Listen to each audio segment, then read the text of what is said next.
We're having a very special presentation today where Ken Carpenter has flown in to be with us, and he is talking on a topic that will be very important for veterans and veterans advocates to know about, and that is understanding VA claims. Anyone don't understand VA claims totally around here? Yeah, I think we all qualify. Understanding VA claims for accrued benefits and dependency and indemnity compensation. Sounds like a lot of lawyer talk, but Ken happens to be a lawyer, so I'm going to turn the bulk of this program over to you, and in about an hour or so, we'll take a break. Okay. Or whenever you need to, but Ken, take it away there. Thank you very much, Dennis. My name's Ken Carpenter. I'm an attorney in Topeka, Kansas. I've been practicing veterans law since the middle of the 1980s. That was before the court was created, and I have developed what I think is regarded as to a fair amount of expertise in this area, and one of the few people who can probably claim that they actually understand this system. And of course, one of the things you have to recognize in understanding this system is that you really don't understand it. And that's the beginning of understanding how this system works.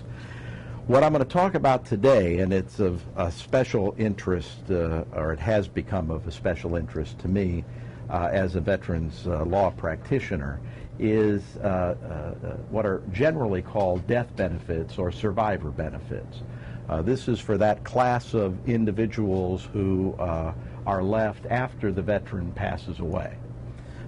And these are benefits that are called within the VA jargon.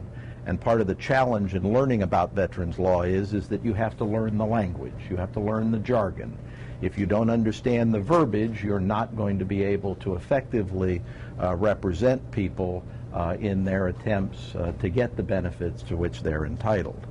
And the type of benefits that we're going to talk about today are what are called accrued benefits and dependency and indemnity compensation.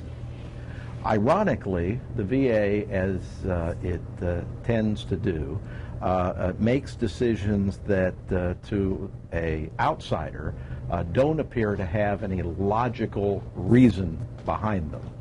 And this is one of those perfect examples in which these are two distinctly different types of VA benefits, but those VA benefits are provided on a single VA form.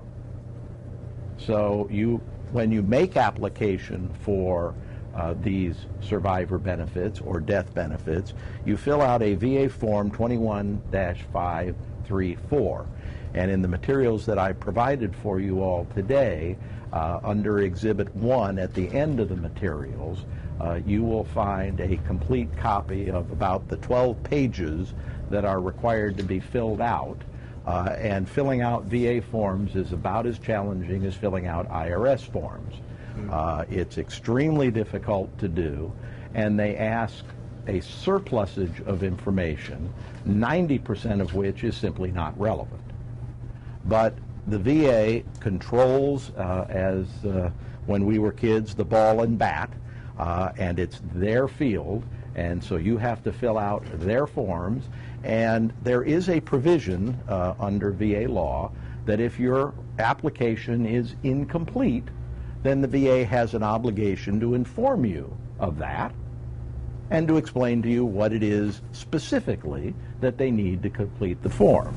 So most people get intimidated feeling like they have to fill in every blank, which of course is probably advisable, but they don't want to send it in until they have every blank filled in, and that they actually understand what it is that they're filling in and why they're filling it in.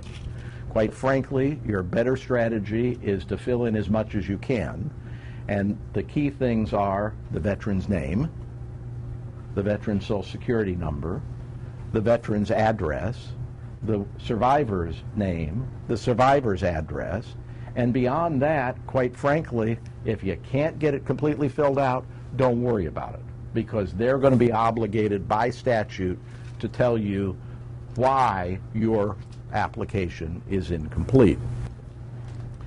Another curious thing is, and this I suppose somewhat dovetails with the notion of having a single application for both accrued benefits and dependency and indemnity compensation benefits is that there is a specific VA regulation at 38 CFR 3.152B1. And of course, you will hear me from time to time rattling off these VA statutes and VA regulations, which of course is why I wrote them down for you. Trying to penetrate understanding this takes a great deal of time, a great deal of patience, a tremendous amount of actual experience. And it's like anything else, the first time you get up to try to do something, whether it's ballet or hitting a baseball or trying to master a different language, it's all about practice, practice, practice. And when you practice, you get experience. And when you get that experience, you have the opportunity to take advantage of what you did wrong the last time. And please do not understand that just because you happen to have a law degree, as I do, that you are in any better position than someone without a law degree to penetrate this system. I was practicing for more than a decade before I started doing VA law, and I can assure you that it was as impenetrable to me in the early 1980s as it was to any of you who attempted to look at Title 38 of the United States Code or Title 38 of the Code of Federal Regulations and try to figure out what on earth they were talking about. And you can go to the VA's website at www.va.gov,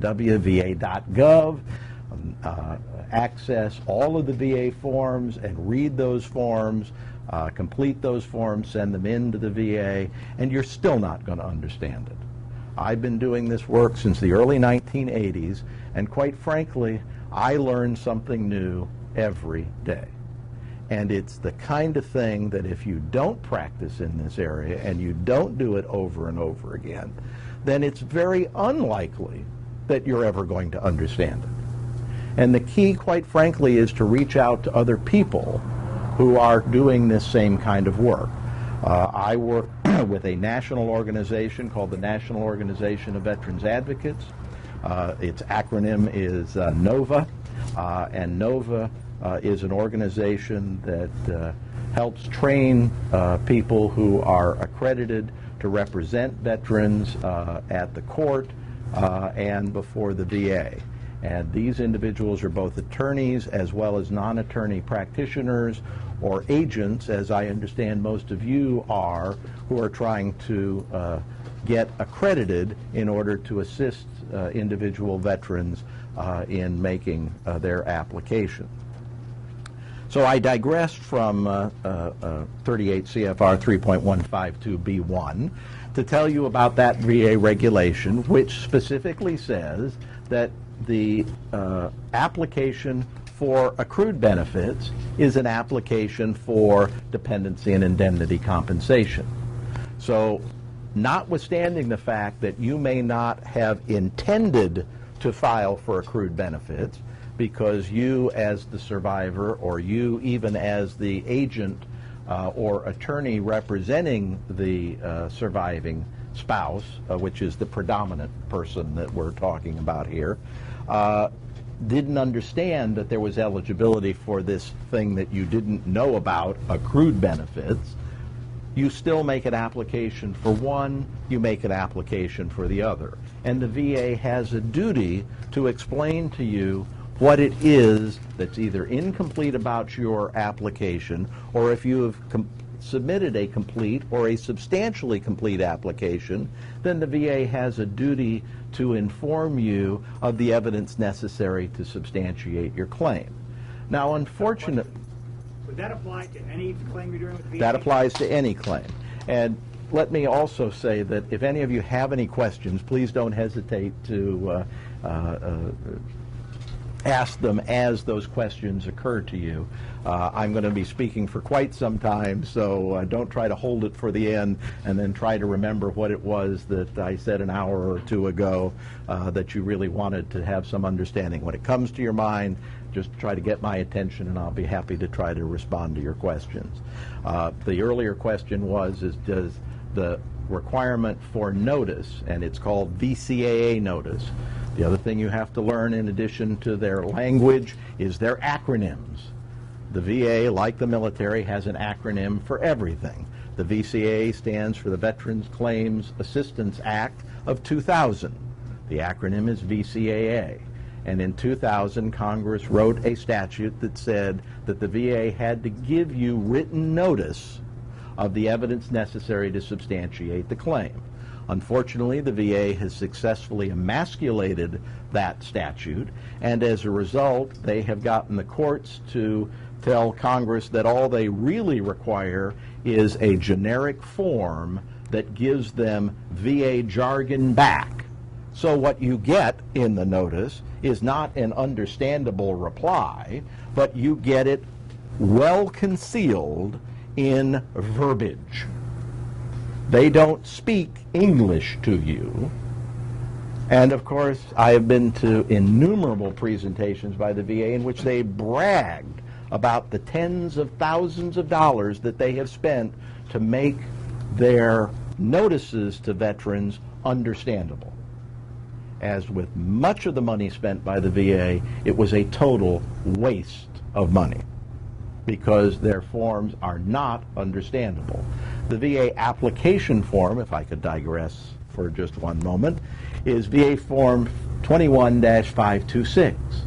This form is in excess of 20 pages, and it doesn't have one of the three elements that you need in order to be successful.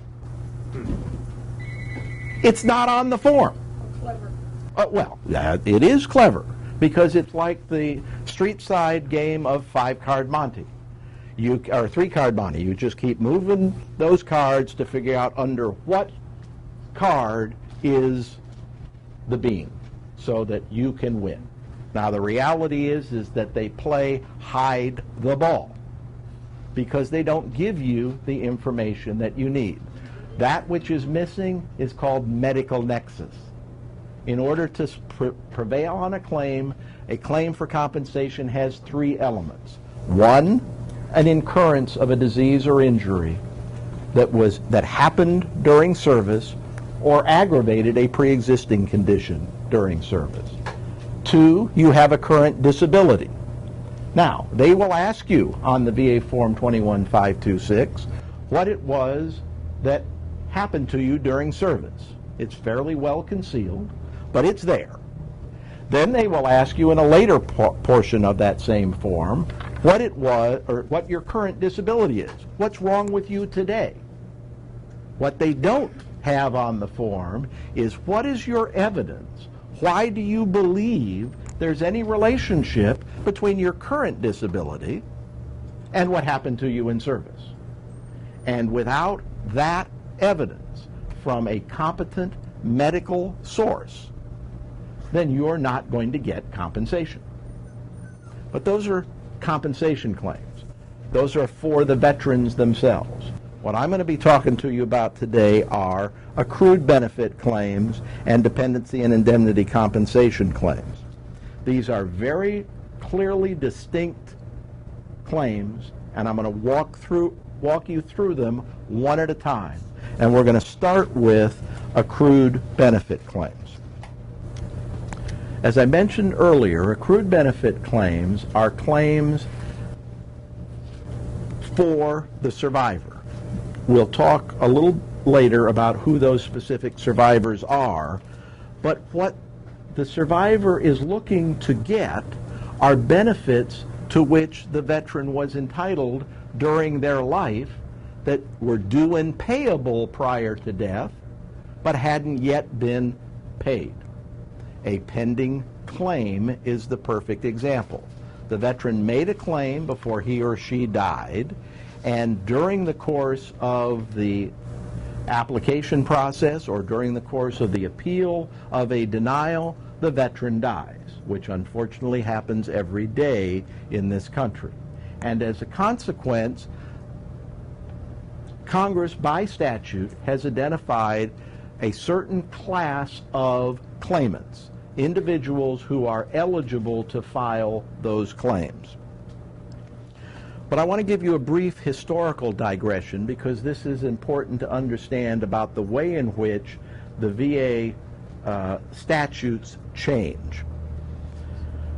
Up to October 6th of 1996, a survivor under this statute could not get more than 1 year of accrued benefits. The survivors were limited to 1 year.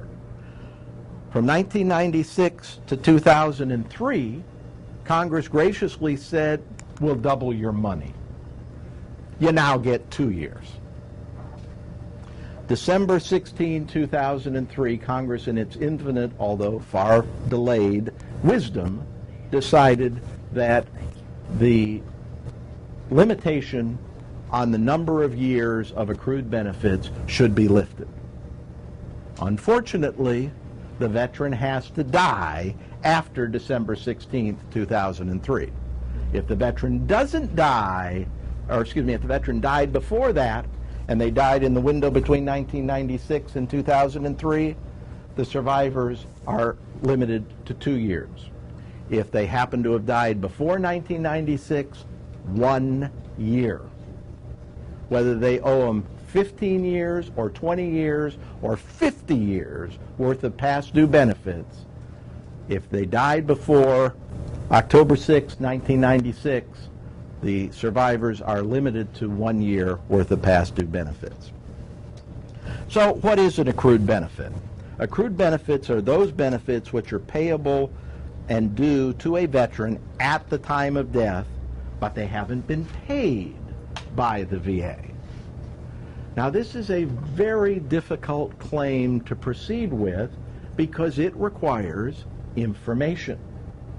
And unfortunately, survivors are rarely in a position to have the information. I can assure you that I have dealt with hundreds of widows and other qualifying survivors who had no idea that their husband or their father or their mother had a claim pending. They didn't even know they'd applied for benefits. Many of them, obviously, unfortunately, didn't even know that they were eligible for benefits. But that's a different discussion for a different day. But these are monetary benefits that were due and owing to the veteran, but were unpaid by the VA. But Congress has identified and limited by statute those who are permitted to seek those benefits. And that, believe it or not, that statute does not include the veteran's estate. If the veteran dies without a qualifying survivor, the VA wins. The veteran's claim dies with the veteran. Congress, at 38 U.S.C. 5121, has identified the specific group of, or what I call, qualifying survivors. Qualifying survivors are a living person who, at the death of the veteran, was either the veteran's spouse, the dependent's children, or the veteran's dependent parents. Now, this was an area that I was into this practice for more than a decade and had no idea that parents who became dependent upon their children in the form of a veteran were qualifying dependents and entitled to both pursue accrued benefits and dependency and indemnity compensation. So if you have a veteran whose parents were living with that veteran and were dependent on that veteran for support, that veteran could get additional benefits on top of his or her VA disability benefits for caring for his or her dependent parent. And at the death of the veteran, that dependent parent or parents would be entitled to pursue these claims that we're describing or referring to as accrued benefits.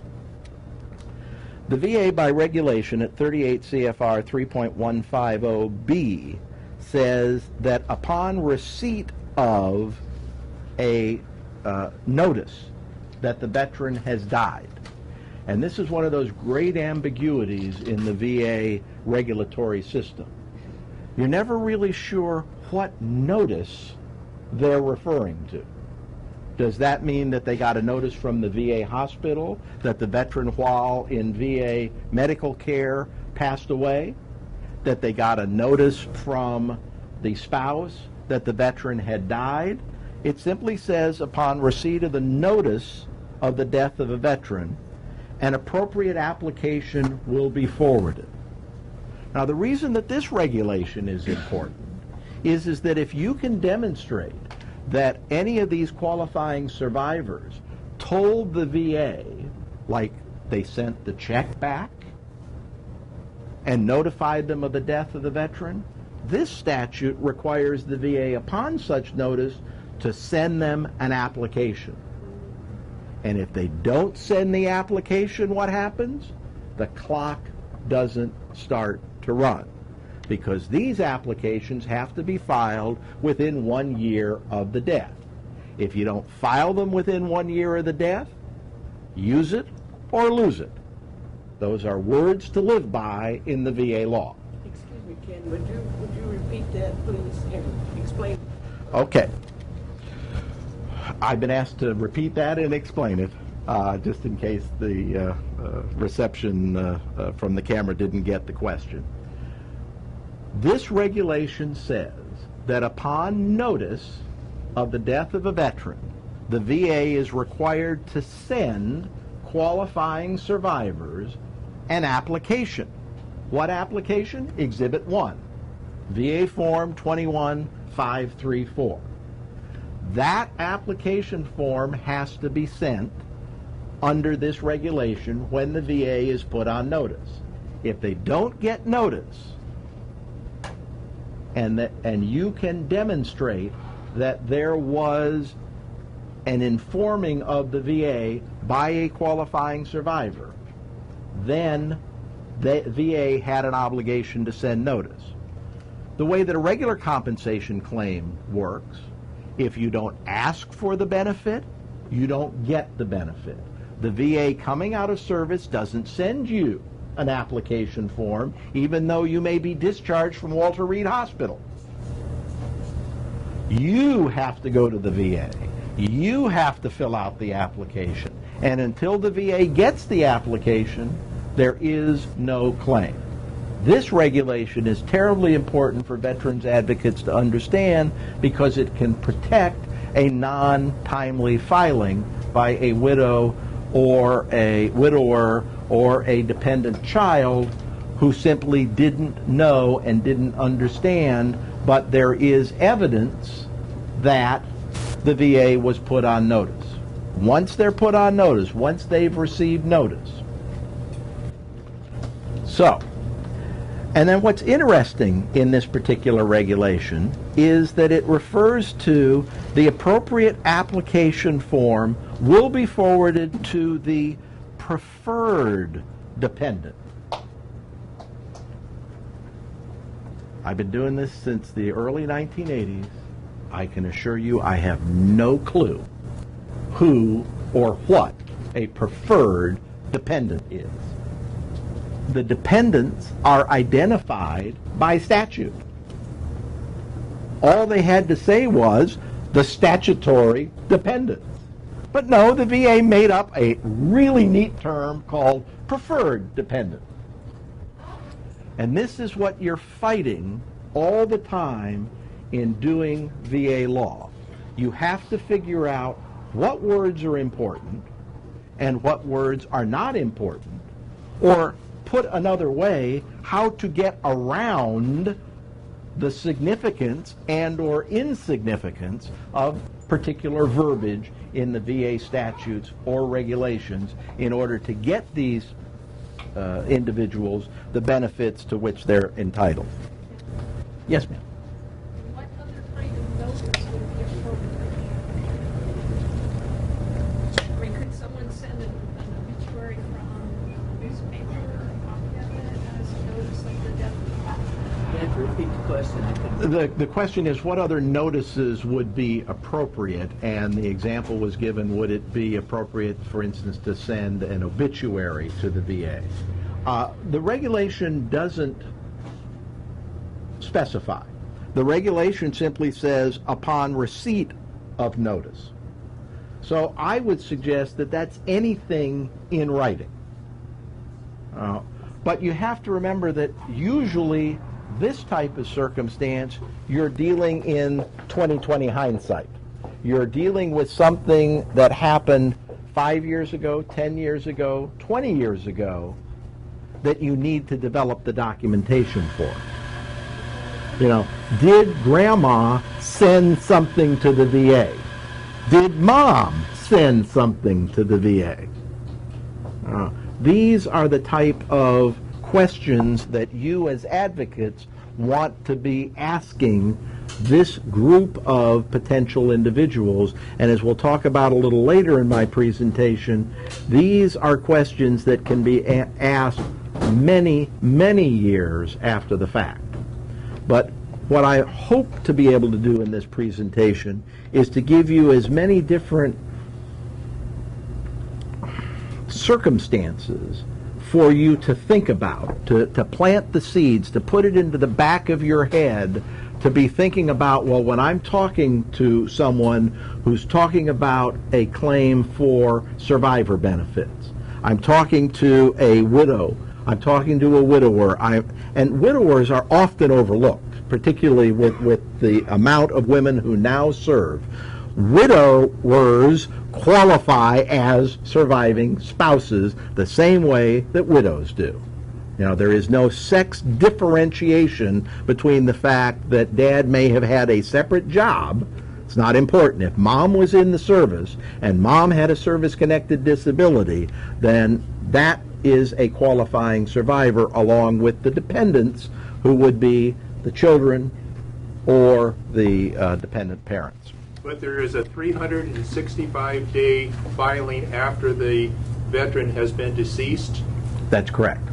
Well, let me clarify something. You're talking about accrued benefits. Yes. Okay, we're not talking about, you can file for a service-related death at any time, correct?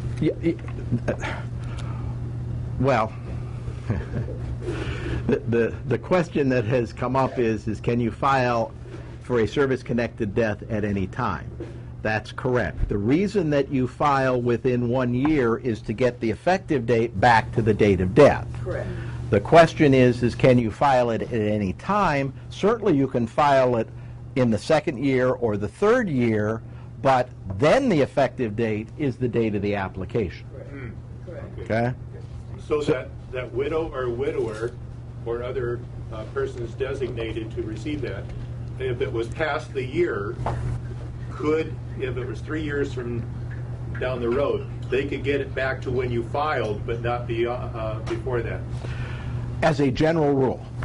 And the thing that's important to understand about doing VA claims is there's the general rule and then there's the exception.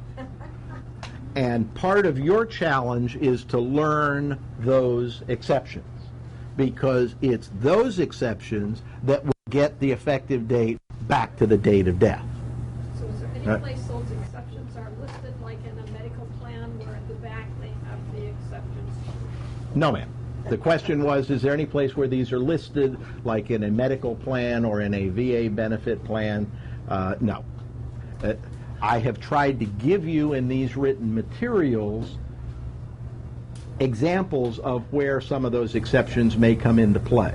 But the problem is that almost all of it is what we like to say in the law is case specific. And so you have to know what the specific facts are in the specific case to figure out what your, if you will, end around or exception would be in order to be able to get an earlier effective date. And that's a term of art within the VA, earlier effective date, when you're trying to get the effective date back from the date of the claim back to an earlier point in time. Okay? Now, one of the things that the statute makes clear is that only surviving children are entitled to benefits as a qualifying survivor. So the children have to be either minors or they have to be dependent minors, or excuse me, dependent children. And what's stable children? That's where he's going. And the definition of a dependent child who is an adult child is a child that became disabled prior to turning age 18, but the definition of a dependent child is that child must not be capable of providing for their own assistance. And that it can be a very fuzzy area. Now, clearly, the more profoundly disabled the child is, the less there's any quarrel about that. But if you're talking in the nature of a psychiatric disability, or you're talking in the nature of a learning disability, you're talking about less clear disabilities. Okay? And that then becomes part of the art form, if you will, of this type of veterans advocacy. Question, Ken, and I won't hesitate. If you have a dependent child under the age of 23, still going to school, would that qualify them for those benefits? No. The question is would a dependent child going to school qualify as a dependent for accrued benefits? And the answer is no. The answer used to be yes, but the statutes have changed. A dependency by continuing to go to school is a different program. It's under Chapter 35. It's for dependent education benefits, and those dependent education benefits are for persons between the ages of 18 and 23 whose parent is totally and permanently disabled. But that's a different type of program than accrued benefits and dependency and indemnity compensation. And if I start getting digressed into those, I'll be here until midnight, which I'm happy to do, but you know, I'm not sure you all would want to have to suffer through that. The point I was trying to make was this. The statute talks in terms of the children in equal shares, but it doesn't talk about what happens between the spouse and the children. The scenarios can get very scary. And I've tried to give you an example of a couple in the materials just to give you something to think about. And so I'm not going to spend a lot of time on those unless somebody has some particular question about them. It simply is problematic because the statute is not clear as to what is meant. And the point that I'm trying to raise here is that your surviving spouse can be in competition with the children. And you as a veterans advocate need to decide, particularly as a accredited agent, who your client is. As an attorney, I can have more than one client in the family so long as their interests don't conflict. But just because I represent the surviving spouse does not mean that I represent the dependent children. What happens if this surviving spouse is wife 2, 3, 4, 5, or 6 and just happened to be the surviving spouse at time of death? And yet there are minor children from an earlier marriage. Those are different qualifying survivors. And each of those qualifying survivors is entitled to the accrued benefits. But the accrued benefits is going to ultimately be a lump sum. And let's just say for round figures, it's $50,000. How's it divided? Does the spouse get half? And the children divide the rest equally? Statute doesn't say. So you have to be very careful in these. You know, if you have a nice clean situation with mom and the kids, and they're all part of the same unit, the same family unit, that's fine. You got multiple families, serious problems. And then what's your obligation as an advocate to notify these other people? Quite candidly, you don't really have an obligation to notify them. But is that the ethical thing to do? Is that the correct thing to do? Got lots of very difficult questions here. A question on that. So if Yes. you're an advocate, are you engaged by one of these parties? Or And that's the question. Who engaged you? And can a dependent child engage you? Or does an adult have to do that on their behalf? And what if mom engages you and says, I want you to represent me? I don't want you to represent these children, because if there are accrued benefits and there's $50,000 worth of past due benefits, I want that all in my account. I don't want to share with my kids. Now, those are separate benefits from dependency and indemnity compensation. Dependency and indemnity compensation is regular monthly payments, and we'll talk about those when we get to dependency and indemnity compensation. Okay. One of the things that has happened very recently, and by very recently I mean October 10th of 2008, is that Congress has provided a statutory provision for what is called substitution. Substitution allows a qualifying survivor to be substituted in a pending appeal before the VA or before the board. Prior to October 10th, 2008, the heading that you're looking for in the material says substitution for qualifying survivor. Prior to October 10th, 2008, if a veteran died while his or her claim was on appeal, that claim died with them. It was over. What you had to do as a qualifying survivor was you had to start all over again and fill out your VA form 21-534 and file for accrued benefits. And what happens? The claim is made again. The claim is denied again. You have to file a new NOD. There must be a new SOC, and there must be a VA-9 in order to be able to get review by the board.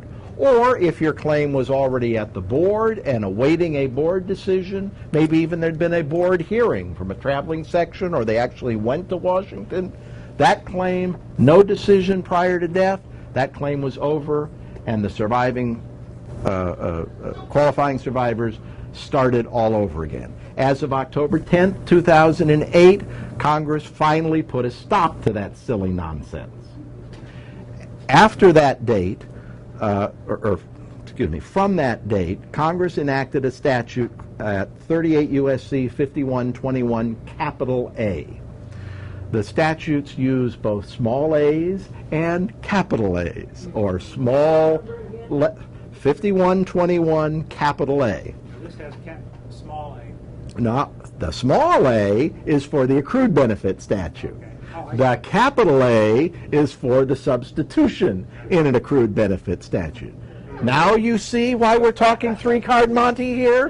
The faster the hands, the less you're likely to see under which card the P is. Okay? It's just keep moving them as fast as you possibly can, so as long as you keep the veterans and their survivors confused, they're not going to get the benefits to which they're entitled to. And your challenge is to figure out how this system works. And good luck to you. I've been doing it since the middle 80s, and it is confusing, it is bewildering, it is frustrating, and what you have to learn is patience. Getting mad, which is natural, reasonable, and justified, gets you absolutely nowhere. You have to understand how the system works and then use the system back against the system. Hold their proverbial feet to the fire. The reason that this substitution statute is important is that what this statute allows for the first time is that a qualifying survivor can file a motion or a request with the VA or with the board to be substituted. In any civil lawsuit, if a person dies, his estate can, or her estate can be substituted into that litigation. VA benefits never had a process for that.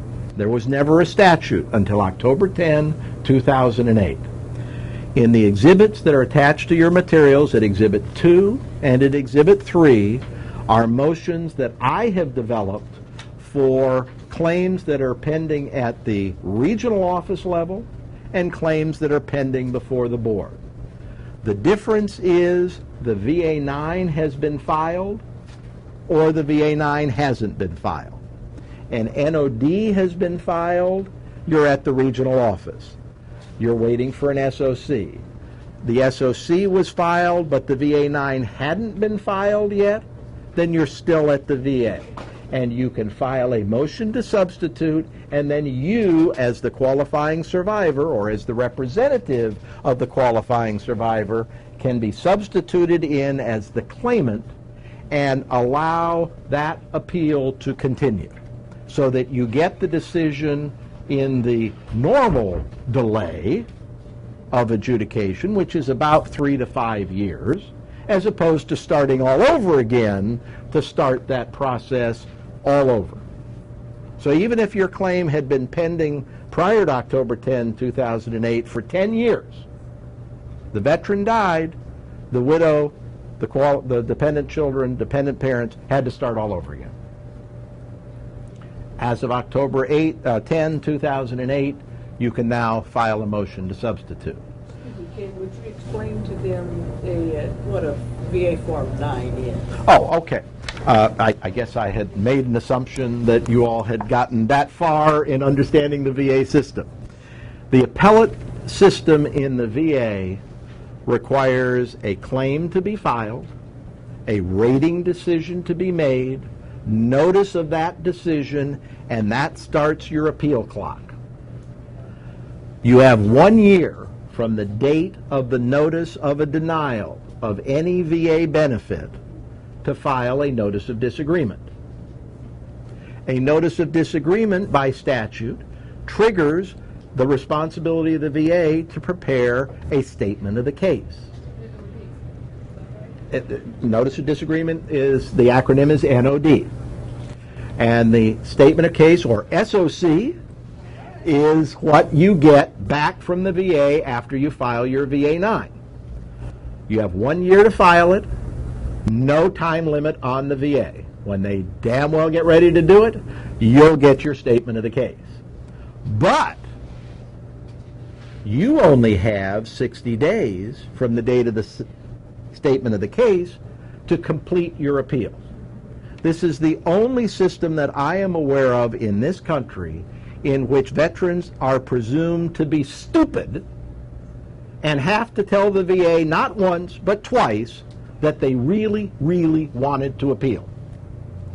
You can't just tell them once. You have to tell them twice. And if you don't tell them that you really meant it within 60 days of the receipt of the statement of the case, your appeal goes away. And you have to start all over again. And you have to start all over again with new and material evidence. And if you don't have new and material evidence, then you can't start all over again, or you have to be able to show clear and unmistakable error in the decision that you had tried to appeal. So that's what VA-9 refers to. That's the completion of the appeal. It's also referred to as the substantive appeal. But there is a VA Form -9 or 1-9 that the VA sends you along with the statement of the case as a claimant when you have filed a notice of disagreement and they're sending you a statement of the case. All right? And these motions to substitute or requests to substitute are in those in the appeal process that's either still at the VA. That's when you file it at the regional office, one of the 56 regional offices across the country, or you file it at the board if the VA-9 has been filed and the appeal has been docketed at the Board of Veterans Appeals. All right? Now, there are obvious advantages to substitution. No more need for the court or for the VA to conduct this charade do-over adjudication in which they do what they did the last time, because the VA, of course, couldn't have made a mistake and denied it incorrectly the first time. They're going to say they got it right the first time and deny it again. And then the survivors are required under the prior charade to do it all over again. Now, what's interesting is that just because you have the right to substitute doesn't mean you have to substitute. If for some reason you wanted to do it all over again, you could do it all over again. The catch-22 in this is that an accrued benefit claim is based on the evidence in the claims file at date of death. You cannot submit new evidence. You can't go out and get a new medical opinion. You can't go out and develop additional buddy statements or other information about the occurrence of the event that caused the injury during service. You're stuck with the record as it existed. But of course, because there is such a protracted time delay between the time that you file your claim and the time that you get your appeal resolved at the board, it could be 3 to 5 years. But since it's the evidence on date of death, that evidence is going to be there, and the only thing you would do would be to allow for the regional office to have another bite of the apple. In my view, that is foolishness. They're going to make the same decision all over again. But no survivor is required to file for substitution. You have the right to file for substitution. You're not obligated to file for substitution. And essentially, it eliminates or removes the artificial interruptions in the appeal process, because essentially what you're doing under the old system is starting the appeal all over again.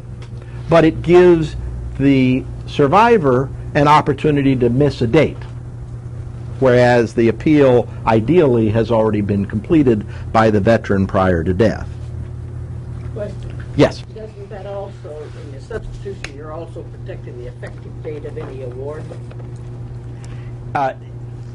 The question is in substitution, aren't you protecting the effective date? And the answer is yes, but. And the but is that in an accrued benefit claim, the effective date isn't at issue, because whether you're starting all over again or you're substituting, it's the date the veteran filed that claim. So that effective date remains the same whether you get a do-over or you substitute. The only difference is when you finally get either a final board decision that you can take to court, or you get a favorable decision by the board reversing the decision by the VA.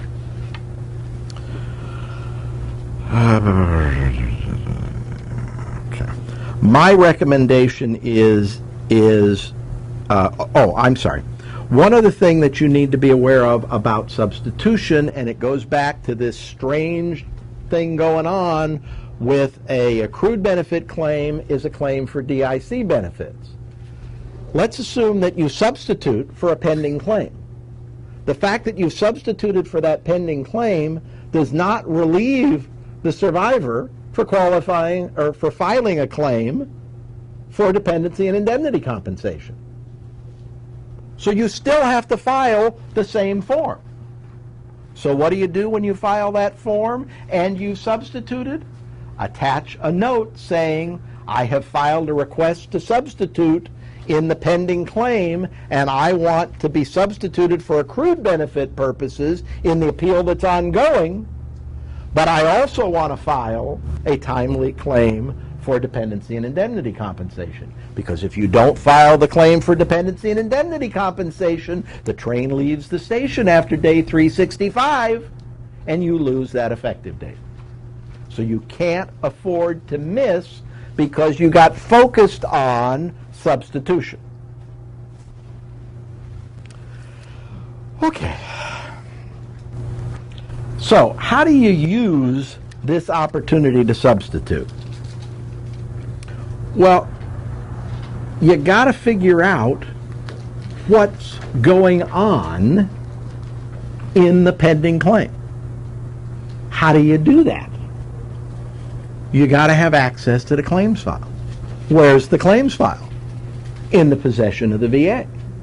What page are you on? If you, I don't have these numbered, I'm sorry. The heading is how to use the opportunity to substitute under 5121 capital A, small a1. Okay. And the next header is examples of pending claims.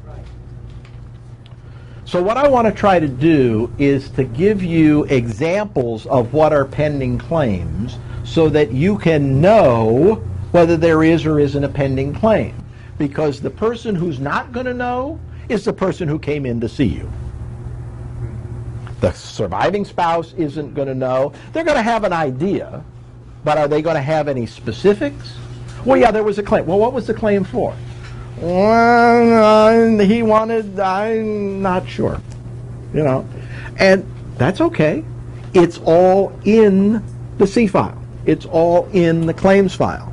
But you've got to get access to that claims file, and unless you're in or within reasonable driving distance of the regional office, getting access to that claims file is going to be a challenge.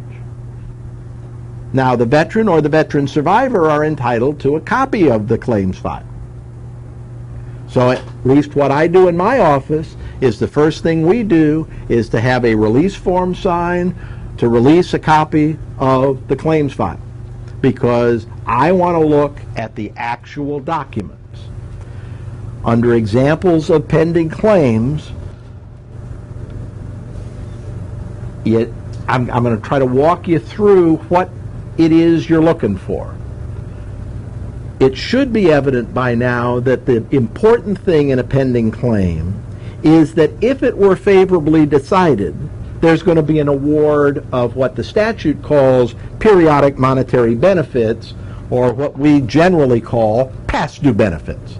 Money that was due and owing the veteran at time of death that wasn't paid to the veteran before he or she died. So obviously then you're looking for claims that were pending, that were seeking increased compensation, claims that were pending for service connection, because those are the kinds of claims that are going to result in an award of past due or periodic monetary benefits. I've given you a list of those: increased rating, a rating for a total rating based upon unemployability, a claim for extra scheduler rating under 3.321B, a claim for secondary compensation, a claim for special monthly compensation. Now, learning about special monthly compensation is highly sophisticated stuff, very complicated. It has to do with the seriously and profoundly injured veteran, where you get benefits over and above a total rating. You actually can get more than 100%. One of the scary things about VA is that you have to go back and relearn math, because math for the rest of America is different than math in the VA. A 10% rating is not worth 10% of 100%. A 10% rating is worth about 5% of 100% rating. You can be rated a combined rating of 90% and get a little more than half, about 55% in actual dollars, for a 90% combined rating. Then you have to learn about combined ratings, because you don't just add the percentages together. They have a VA table which defies comprehension to understand the first 350 times you do it. Time 500 and beyond, you begin to get an idea as to how to calculate different percentages of ratings. So special monthly compensation is a claim that could be pending at death that would result in additional compensation. One of my favorites is either the restoration of a service-connected condition that was unlawfully severed, or a total rating that was unlawfully severed or reduced. and then your straight-up claim for compensation. These are the type of claims that you're looking for within that claims file. And they're asking me to take a break here, so I'll take a deep breath and shut up, and we'll take a few minutes to try to all recover here.